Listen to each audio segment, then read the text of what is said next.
the family has launched a new approach to its Sangiovese-based wines aimed at highlighting the biodiversity of 3 different terroirs via 3 different Gran Selezione wines. So Giovanni's going to take us through those, and then we'll also get a sneak preview of the 2018 vintage of Siepi, which is the family's iconic Toscana IGT. We're among the first to be tasting all 4 of these wines here in the US as they're just starting to come in. So I'm super excited, and I think we should get started. So Giovanni, Castello de Fonterutoli has been in your family since 1435. First, can you say hello so we can find you in the gallery here? Ciao, everybody. Thank you for joining us for this tasting. I wish I could be. I wish to be there. But anyway, this is already something. Soon though. So Giovanni, share with us a brief, or as brief as you can be when it goes back to 1435, a brief overview of your family's history and the estate today and your personal role in the family business. Well, my family is my family's from Florence. Actually coming from a little village just next to Florence called Carmignano.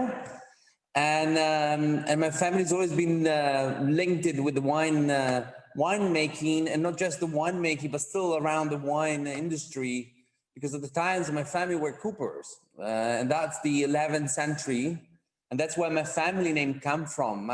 We come from the first of the family line is called Mazzeo, and the name comes from his art. He was an artisan, and he was a cooper. In fact, in our coat of arms we have a hammer, and that hammer at the time was a wooden hammer symbolizing that we were coopers. And then we did a career in Florence, and this little village was too small, and my family grown, and we went to Florence. We did our career in politics and military. And we have one of the major characters of our family is called Ser Lapo Mazzei, who's considered the one who named Chianti the wine of the region. He was an ambassador covering a few embassies. One was actually Venice, and he was a notary for the Republic of Florence, but he was a great wine merchant and a wine producer at the same time. And he's left it with one of the is actually the first official document that says the Chianti the Chianti existed as a wine, and that document is dated 1398, and it says on December 16th, 1398, 3 florins, 26 soldi, and 8 denari, that's the currency of the day, should be given to Piero di Riccio for 6 barrels of Chianti wine. The aforementioned will be paid by written letter of Ser Lapo Mazzei. So for me, it's a great document because it's not just saying that Chianti was existing as a wine, but it's kind of, it shows that nothing has really changed. They were selling an appellation, talking about the appellation as much as we're doing today. Is selling barrels while we're talking about bottles, unfortunately. And then thanks for his granddaughter that we arrived in the Chianti region, because the Madonna Smeralda got married the owner of Fonterutoli in the 1435. And after that, 25 generations of winemaking in Fonterutoli in the Chianti Classico. And at the time, Chianti was quite in a region of interest between Florence and Siena, which is the famous lot of battles between the two. But it's been definitely one of the most vocated, which it is today, but is as well at the time and before with the Tuscan, one of the most vocated wine region. And nothing after a few centuries, now we're here now talking about the Sangiovese, which is what we've been devoting ourselves for many, many years. And especially for the last 50 years, where we dedicated ourselves to research to understand better the Sangiovese and see the evolution.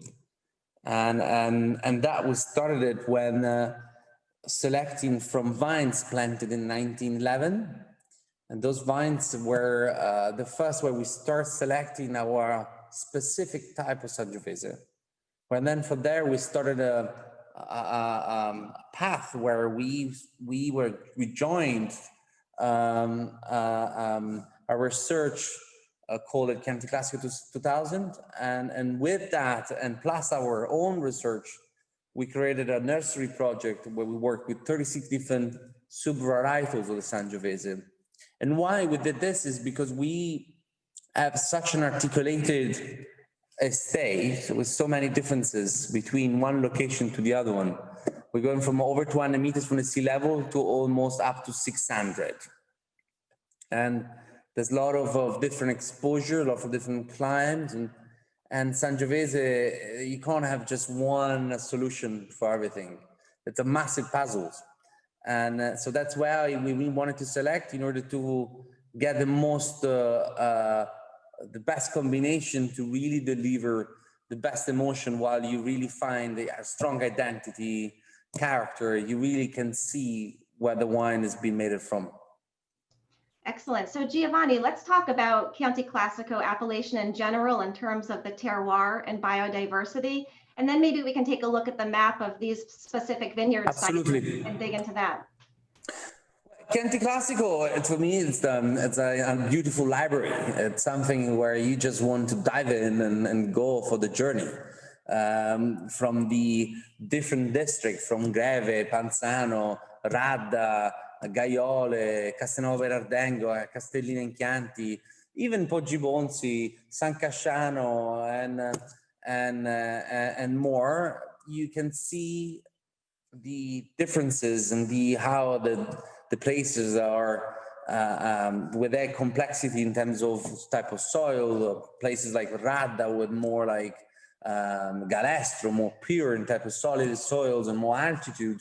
Wine that more generally more nervous and more vertical, while instead going more to the locations of Castelnuovo Berardenga, where you got wines that are more wider, more bigger, or Castellina in Chianti with more dynamics. The tannins are very silky with a lot of power behind it.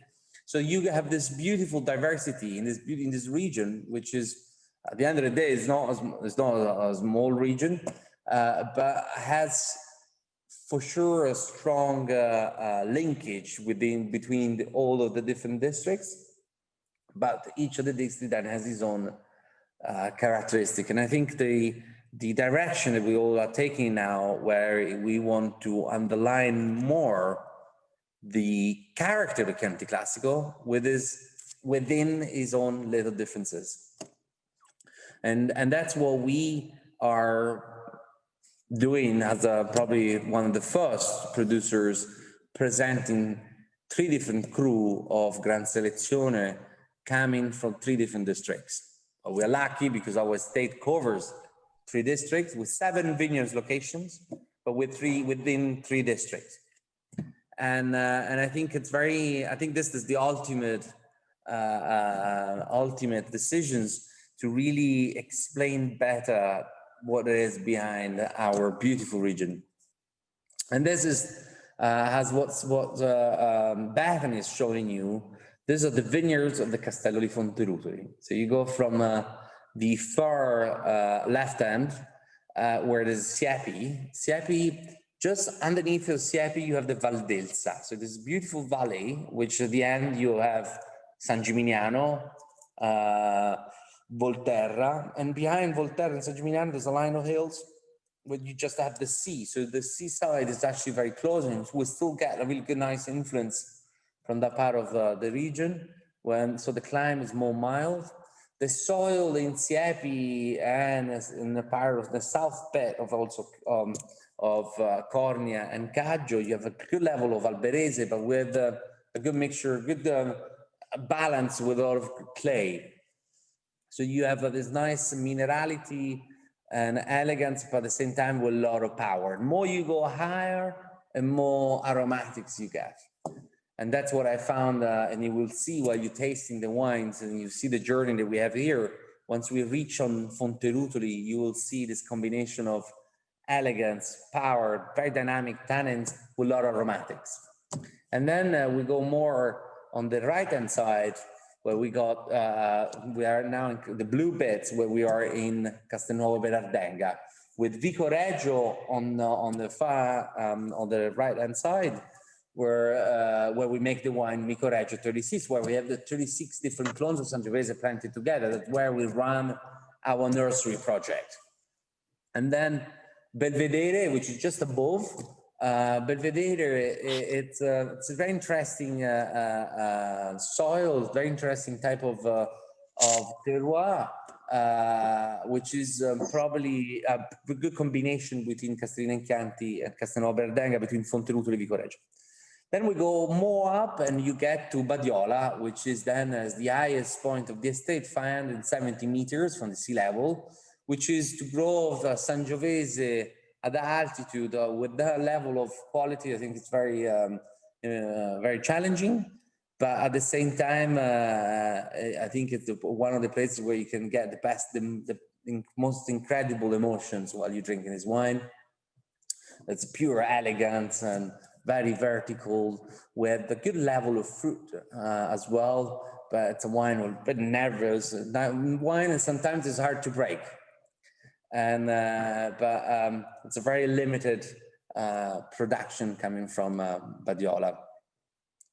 But as you can see on that map, really you can see how where the vineyards are and how much differences there's between one of the places, and that's why the need of selecting the best and the right Sangiovese that we think can work best for that particular locations. Because you can see vineyards, but the actual numbers of plots are over 120. So again, it's even more breakdown. And then in order to replicate and understand better what the vineyards are giving us, we build a facility that works. It actually was the first facility 100% gravity fed in Tuscany. And we do each of the plots are vinified individually. So we make basically 120 wines, 120 cru. Then from there, we select obviously within the location for the four cru, Siepi, Vicoreggio, Castello, and Badiola. And then the other wines are then classified to the Chianti Classico, Serlapo Chianti Classico Riserva, and the Poggio Badiola IGT.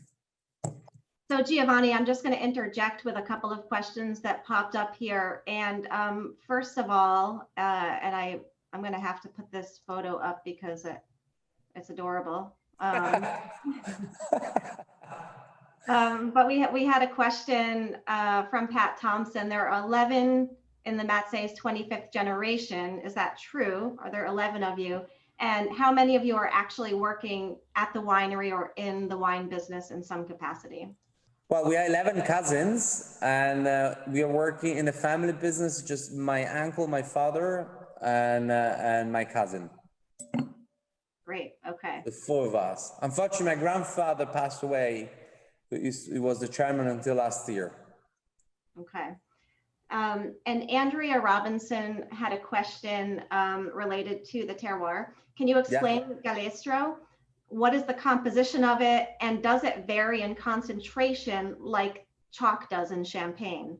And what does the Galestro impart in the wine? How do you feel it in? Well, Galestro is a friable type of rock, typical of Tuscany. The issue with the Galestro, it's very creates a situation in the soil when you go a high level of that, a really poor type of soil, which is really hard to get actually power and concentration. Normally you get very light, crispy and very mineral, but very poor in color, very light. It's very hard to get wine concentrated from that. What's the combination with Champagne? I didn't understand. In Champagne, the chalky soil has different levels of concentration. Is the same for Galestro? Well, the Galestro, you have blocks of it, so it's hard to say if it's more level of concentration. It's literally blocks of Galestro across the property. In fact, when we're digging and we're preparing the soil, it comes up like it breaks, but you get out lots of bits coming from one particular block. Great. Excellent. Okay. So before we get into tasting the wines, which I know we're all very eager to do, can you just give us a little bit of a summary of what Gran Selezione means? When was it introduced as a classification, and what are the parameters involved? Well, the Gran Selezione means is the best, your best, but simply is the top of the pyramid of production. So you have the Gran Selezione, Riserva, and Chianti Classico Annata. Just to give you a figure, which is very interesting, I think, from the Chianti Classico, is that the quality behind the Gran Selezione, I think it's phenomenal now, and only 5%, but it's almost 6% now, of the total production of the Chianti Classico is classified as a Gran Selezione. So it really shows that it's kept it with a really very strictly for the best. And the Gran Selezione, the meaning of it is, but for the first time, we have an appellation that really gives indications of the viticulture. It really starts from the vineyards. And in order to protect the consumers and to make sure the traceability is clear, to be trading in wine called Gran Selezione, you need to be the one producing it. So with that, we avoid all the negociants, all the bottlers. So we were able to make sure that the viticulture is really an estate wine, and to be called a Gran Selezione Castello di Fonterutoli, you need to be the grapes of the Castello di Fonterutoli.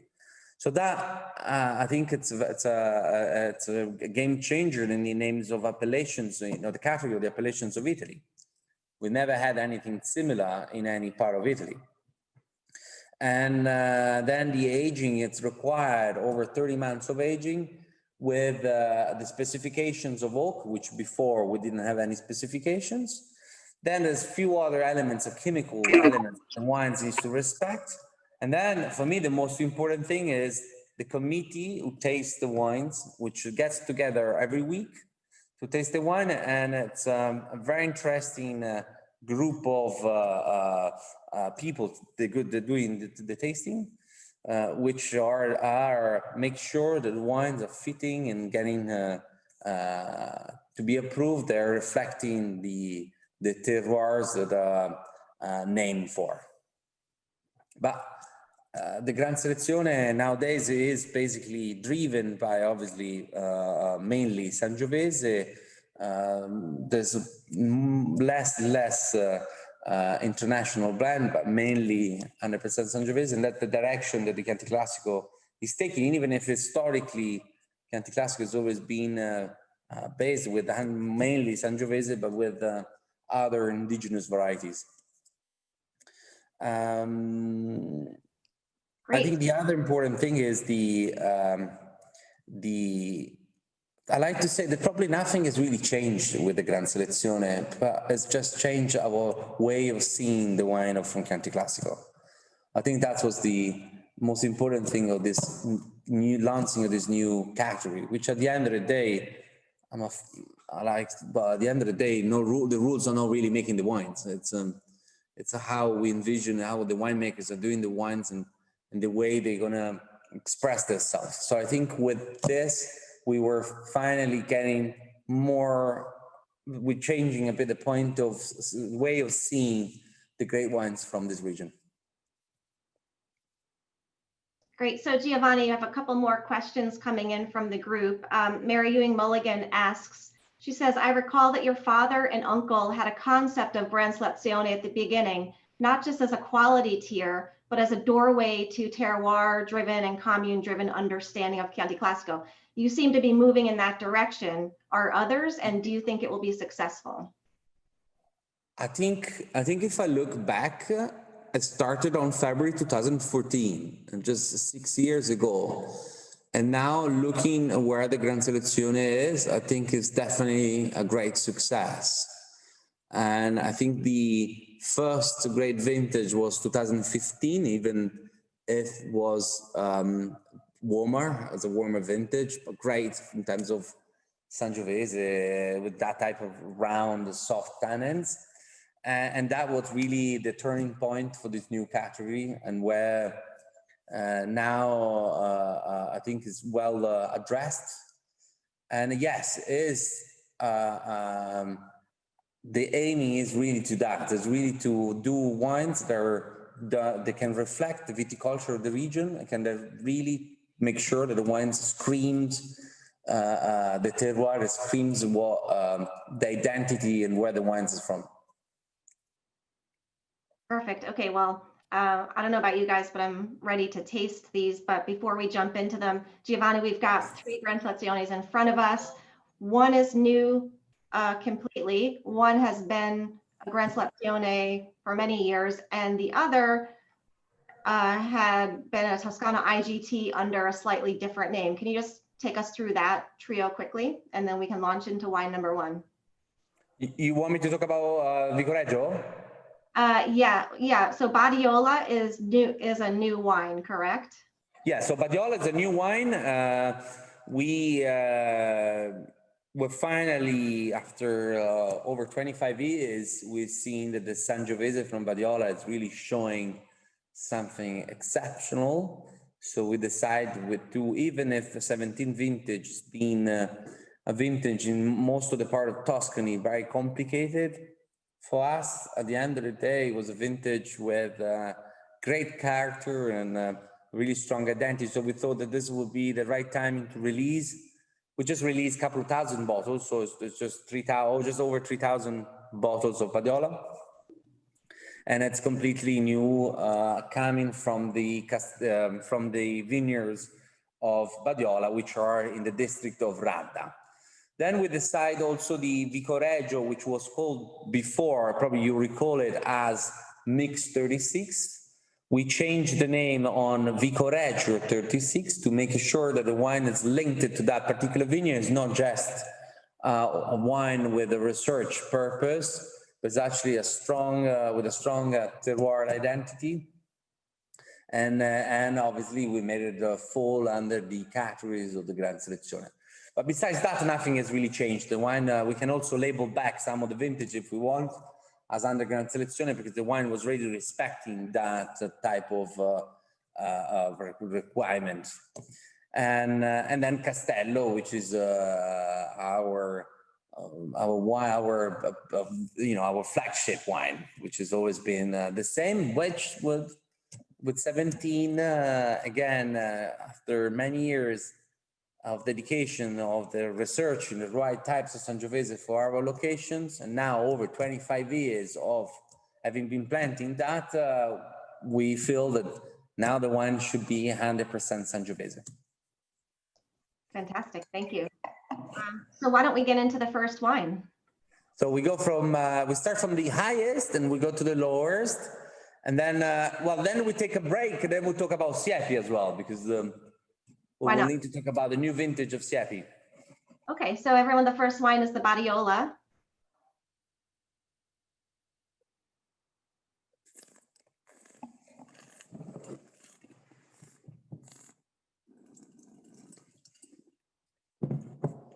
You have this nice aromatics on the nose, but immediately a good fruit of red cherries, and then shows more with more spices, and then in the mouth it's quite nervous now, but you got those beautiful silky tannins with and it's very, very vertical.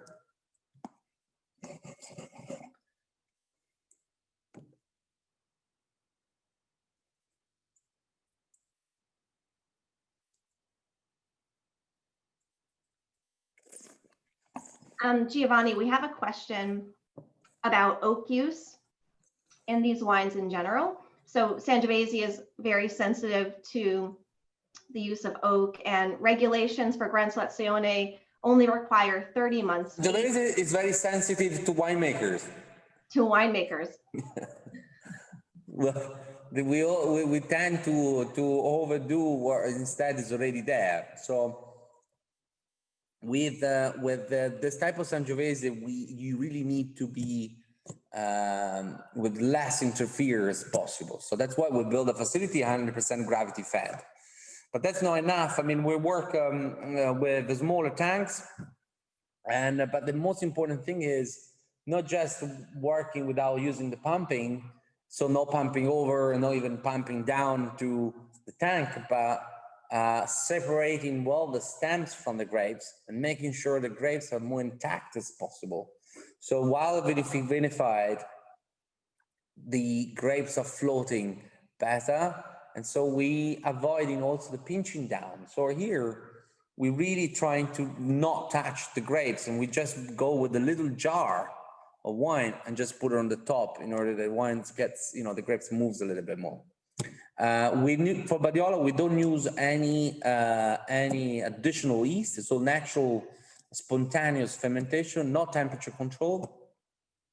So it's completely going with a natural fermenting, and then the wine does about just over 20 days of macerations. So it's not crazy long maturation, but about 20 days. And then the wine ages in tonneau and for about 24 months, and then the wine ages in bottles. They're using oak here. We're using tonneau and some well, in terms of we're using also some big barrels of 15 hectoliters. It's about 50% new oak, and all coming from Badiola. It's all oak coming from France, but all coming from Burgundy. So very light toasting, yeah. It's like the lightest light toasting. In fact, I found it personally really well integrated. You can really, even if it's on such a young vintage like 17. So you mentioned that this is the highest altitude out of the three. Approximately what elevation is it at? And can you tell us a little bit about, the vine density and the specific soil there? Well, so Radda, by the soils of Badiola, it's predominantly with Galestro. There is obviously Balberese, a bit of limestone, but predominantly it's very rocky with a good level of Galestro.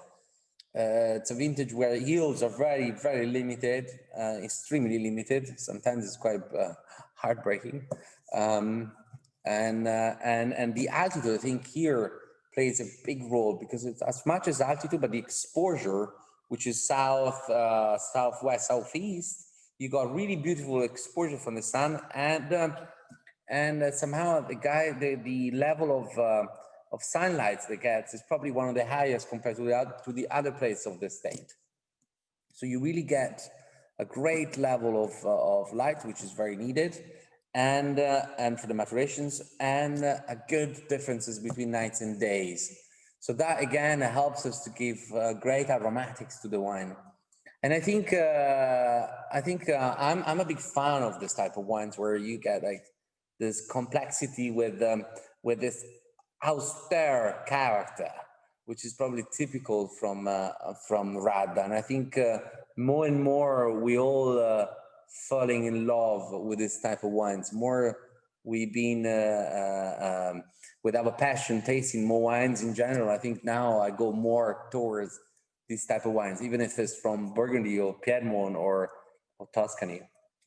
Yeah, I love the finesse and the very linear nature of this. I think it's beautiful. It's showing very nicely today as well. There's a question from Fred Swan asking if you use exactly the same production methods for all three of these wines. No. So each wine has his own protocollo. Fantastic. So shall we move into wine number 2? Yeah. So we're going to Castello. Castello, it's made from 11 plots around the Borgo Fonterutoli. So you're about 480 meters, 500 meters from the sea level. This is our flagship wine. This is the wine probably is the one most representative out of all. That's the where I find myself in the terms of Sangiovese. I find myself more at home. I love this like character of the Castellino and Chianti, especially from the Castellino and Chianti district, where you have the silky tannins but they're very dynamic and almost electrifying. They're full of energy and nervous. So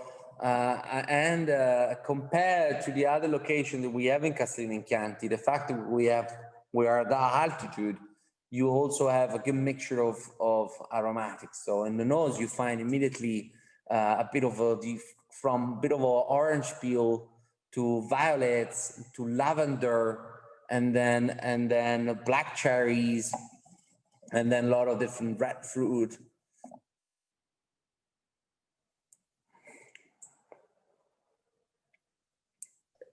Giovanni, can you repeat the altitude of this vineyard for Castello?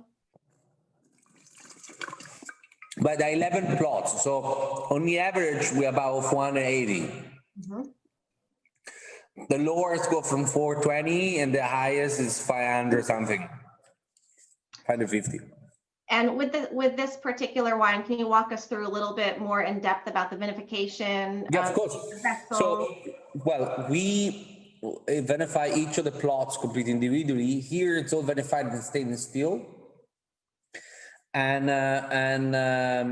we give the same type of macerations of Badiola. We helping heal the wine a little bit more with giving it more, a little tiny bit more, helping bit more with the oxygen, helping to get in more to help the aromatics of the wine. And then the wine's aged in tonneau. In French tonneau, and here there's a mixture between Burgundy and Bordeaux. There's 65% of new oak. What I like here is it's really back to the juice. I think the juice and the grapes from Castello, from Fonterutoli, again from Castello and Chianti, are giving you the sense of purity. There's something really I find in myself really.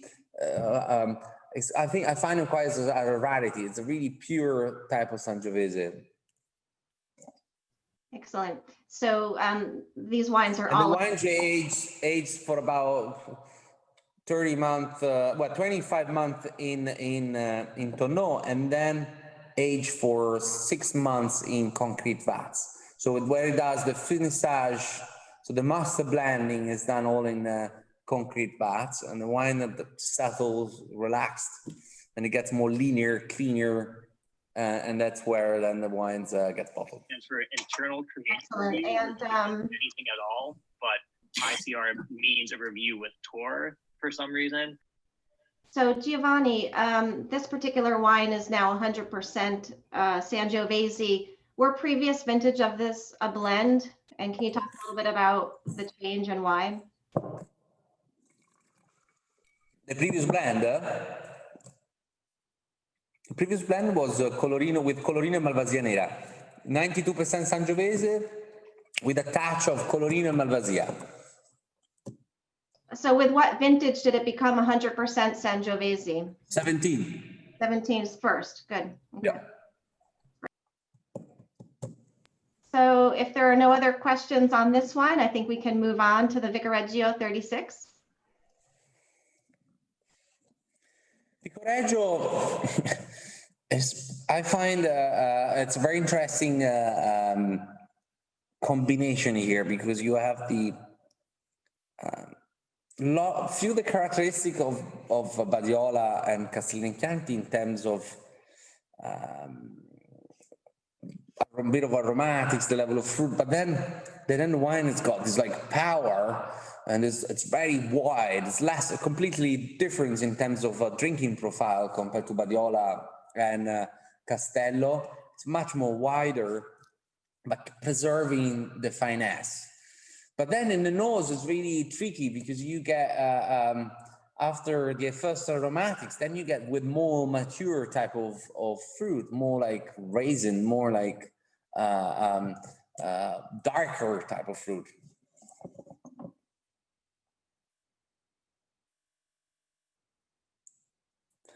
So here we do 36.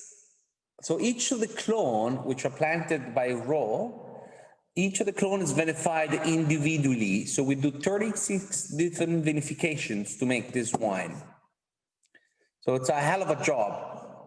But this is like a wine that's been made for many years, but we didn't know about it until suddenly we discovered a winemaker and our agronomists. They were in their playground playing with wines and different blendings, and we tasted it, and they said, "Well, this we're blending the 36 different types of Sangiovese that we've been doing the research with all together and see what's going on." And we tasted it and said, "Well, this is the heart beating of Fonterutoli. This is something we should bring it to our consumers and show what's our Sangiovese and our dedication to the Sangiovese." So anyway, we do 36 different vinifications in tonneaux. Tonneaux standing up tonneaux, they're horizontal and closed, and they have they're rotating on the self in order to provide so there's no pumping, there's nothing. And the wine does about 25 days in tonneau, and then the wine then aged between tonneau and 15 hectoliters barrels.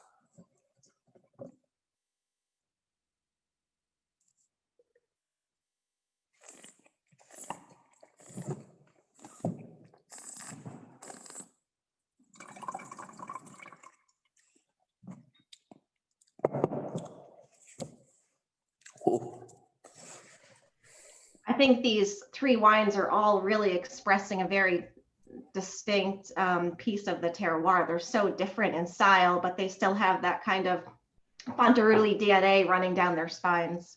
Beautiful wines. Thank you, Bethany. I think, yes, I think that they're very different, but at the same time, they got a good linkage together. And it's very interesting to see the Sangiovese across these different locations and see how it reacts and how it works.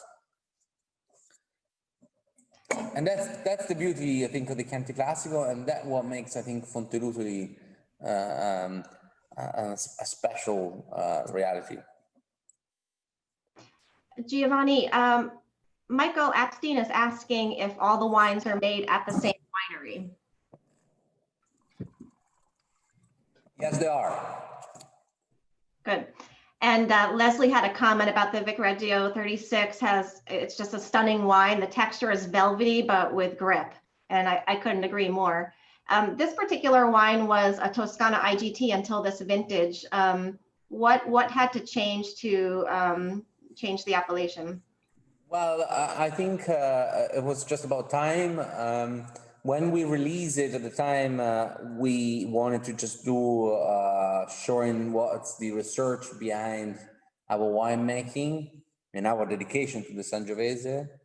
But now this is the past. I mean, we are now living on what we've done in the days, and now we're really concentrating on delivering the best terroir. And this is the time where, in fact, we changed the wine and linking it more with the vineyards and make it really a terroir wine, and talking more about viticulture and the Gran Selezione was the next ultimate step to do. I think we're moving together as much as we're anticipating the UGA, we're anticipating with this the sub classifications of the Chianti Classico, so the sub with the different districts. And since this is has been addressed and it's gonna come out very soon, we thought, well, this is the right time to do it, since we had the wine already there. Congratulations! These are just a beautiful representation of the concept and seamless. So, well done, Giovanni. Well, thank you.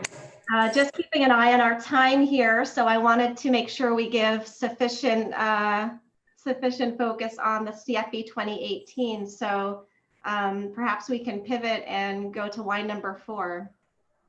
So, well, we haven't talked about Siepi since we didn't give you an introduction. So Siepi is this vineyard that you saw on the map, which is on the far left-hand side. Siepi, it's a discharge estate from Fonterutoli. It's about 5 kilometers.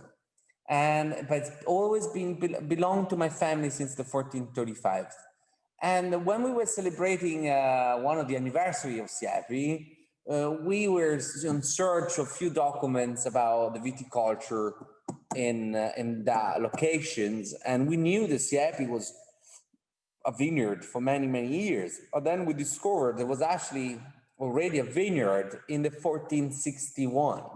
And not just a vineyard, at the time, the viticulture, the agriculture was really promiscuous. You had vines, olive trees, and wheat, and probably some sheep all around. So anyway, it was a really mixture of agriculture in one bit. Instead, Siepi was really specified. I think because that's its location, its altitude for growing outstanding Sangiovese with very great consistency. So we are in average 300 meters on the sea level, and with the right exposure, it's basically a tableau where you go 150-degree exposure. And here you have the soil of Alberese, but with a good level of clay. And in the 70s, we wanted to push our viticulture and keep and try and go for a change. And at the time, Sangiovese wasn't that developed, and we ended up introducing some Merlot. And Merlot, which I think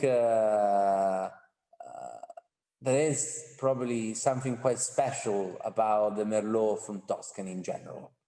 And I think a few of my favorite wines from La Parita, from Galatrona, from Masseto, all 100% or all based on Merlot. And I think there is a specific category because Merlot grows really outstandingly here in Tuscany. And anyway, so we decided to go for Merlot, and with the 1992 vintage, we decide to release the first vintage of Siepi as a label. And that was a big fight in the family because the younger generation wanted to go for 100% Merlot. The older generation wanted to go with a good level of Sangiovese in the blend. And then I think no better decision could be made. We went for a 50-50 Sangiovese and Merlot, which it makes the wine unique immediately because you have they're both so complementary together, and you have the elegance, the brightness, the electricity of the Sangiovese with the silky tannins, with the roundness, the power, the succulent, the black chocolate, the black fruit of the Merlot. And then both together, especially on Siepi, where you don't feel neither the two predominant, it makes it immediately, just because of the blending, a unique wine. Well, it's actually very unique as well as from the Chianti Classico, because at the end of the day, there's just few 50-50 Sangiovese Merlot. One is Luce, one is Capannelle and Avignonese, and one is Siepi. But the Luce is made in Montalcino. Avignonese and Capannelle is between Chianti Classico and Montepulciano, while Siepi is 100% from the Chianti Classico. Here we want to really keep the level of fruit at the highest possible. So we want to make sure the wine is really primary fruit driven. And so we do a very gentle vinification in stainless steel. And there's a little bit of micro vinifications in Tonneau for the Sangiovese. And then the wines age no longer than 16 months in oak, 75% new oak. So there's a good level of quite a high level of new oak. And then the wines age for 8 months minimum in concrete vats, which really helps the wine to get better integrated together. So the oak is better integrated, more linear, and then it gets more softer and clean. And I think while you're tasting it, you can really, I always get surprised how much you feel the level of fruit and how much the oak was so well integrated, and the wine being so young is also very approachable and very with great drinkability. So Giovanni, a couple of questions coming through on this specific wine.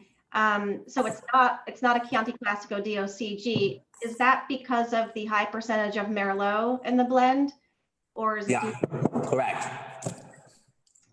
And are the Sangiovese and Merlot vines of similar age? And can you tell us what the age of the vines is? No. We're going from 35 years old to about just above 10. So the average here, it's about 20 years old. And so depends of the year, because there are 14 hectares of vineyards in Siepi, and we select the best 5. So not necessarily the average is the same every year. Great. And slightly off the specific topic at hand, but while we're talking Toscana IGT, there's a question from Monique about the Mazzei family's connection to Thomas Jefferson and the wine Philip, or Philippe, depending on how we want to pronounce it. Can you talk a little bit about your family's connection to Thomas Jefferson and what the Philip wine means and what the composition of it is? So Philip is, Filippo Mazzei is this gentleman who he was appointed as an emissary from the Grand Duke of Tuscany, and he was sent to London to represent Tuscany and do some trading and import things to Tuscany and do a lot of exchanges. And he received a letter from the Grand Duke of Tuscany to buy some, he heard some new type of stoves, and he said to Philip to go and buy some of the stoves that are made by the Franklin's family. And he was introduced to Benjamin Franklin to buy the stoves of their family. And there they get along immediately, talking about the future and new ideas, and then he's been introduced by him to Thomas Jefferson, and Thomas Jefferson, Philip, they were a house on fire. They loved the wine, and they were sharing a lot of the similar ideas in terms of democracy.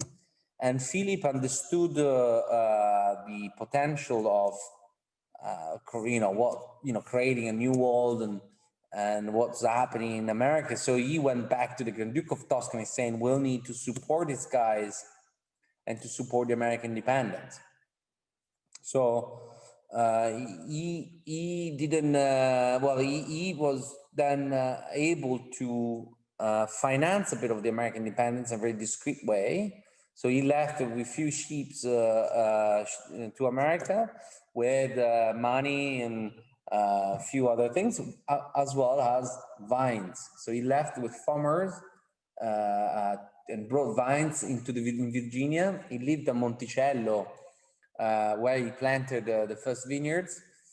Unfortunately, it was a disaster, as you know. But they had this idea with Thomas Jefferson to grow the vineyards in Virginia and then sell the wines back to Europe. Not even drinking it and consuming it in Virginia. They wanted to start exporting to Europe. But Philip then was very involved and very active in American independence, and a lot of documentation says that Thomas Jefferson was inspired by Philip Mazzei for the endorsement, all men are created equal, shall pursue the life and happiness. The endorsement was already paraphrased in a letter written by Philip to Thomas Jefferson. And for that, the US government has celebrated Philip as an American patriot. Philip then, after being many years in America, left and went back to Italy, to Europe, where he became the Prime Minister of Poland, in just a parenthesis in his life. But he's been appointed as the first ambassadors of the US, even not being yet fully recognized. And then for that, then he's been celebrated as an American patriot, and he was the first no-American citizen to be recognized with a US mail stamp for him. And so my family could not celebrate him without dedicating him a wine called Philip. It's 100% Cabernet Sauvignon. where we give in a bit of American twist using aging the wines in American oak, and it's a delicious, very earthy, mineral type of Cabernet, completely different than that is the classic green peppers, vegetable type of Cabernet.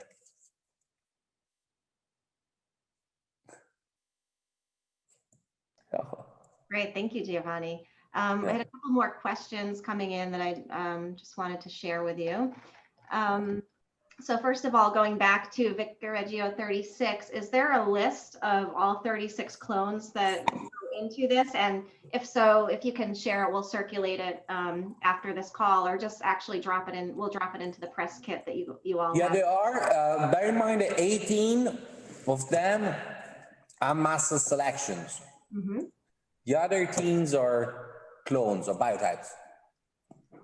Great. Okay, so we'll get that the list out to all of you.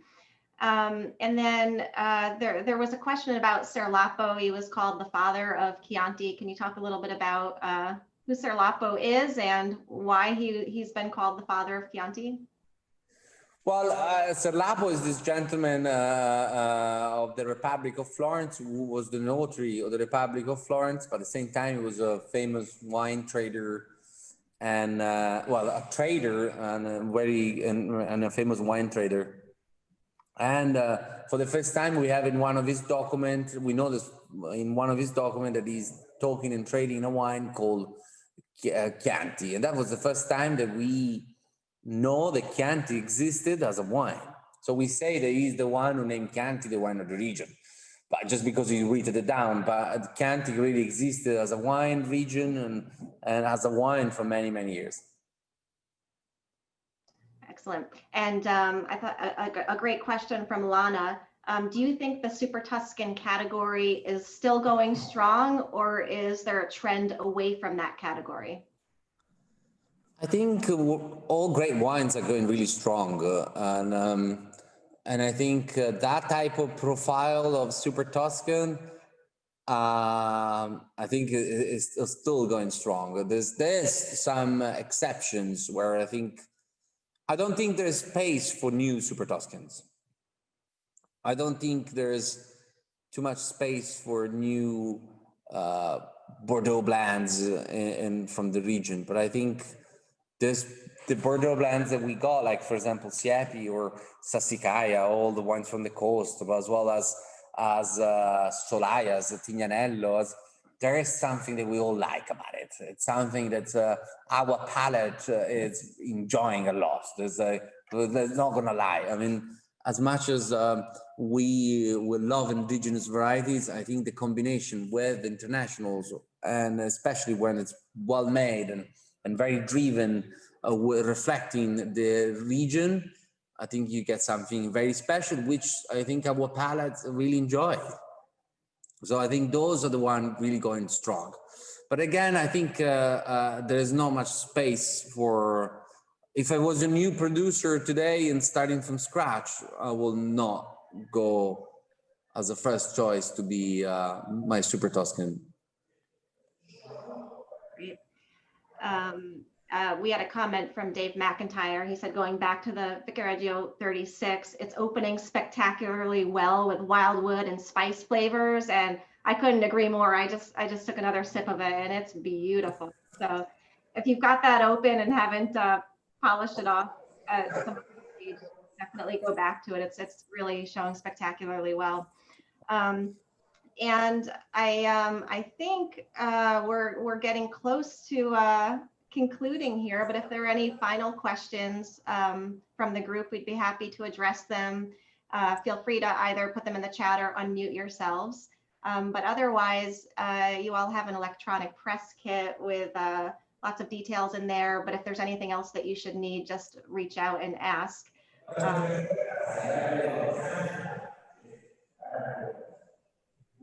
But I hope you really enjoyed the tasting and you enjoy the Sangiovese of Fonterutoli with these differences in between the locations.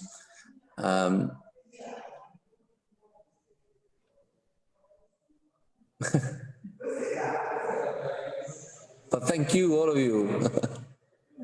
Giovanni, thank you so much. It's great to see you, and we hope you have a fantastic evening out there. Well, I would like to invite you, all of you, even if God knows when we'll be able to travel again. But I really, really, really, really want you to see you here. And I'd like to take you with my Land Rover all around the different vineyards. You're probably going to have car sick, but I promise you, it's a great journey. We're going to cross rivers and climb hills, and I will show you the different places and the terraces, how we build it. For example, there's a place here in top of Fonterutoli. You can see these rocks that we came out from the soil and where we build our terraces. And then going down to Vicoreggio, where you just seeing the different clones while you're seeing Siena in front of you. So I really, really hope you can make it very soon. And obviously you are our guest. And so don't be shy, just get on the plane as soon as you can. Deal. Great. Thank you all. Thank you all very much. Have a great day, and we'll talk to you soon. Thank you. And more Sangiovese for everybody. Ciao. Ciao.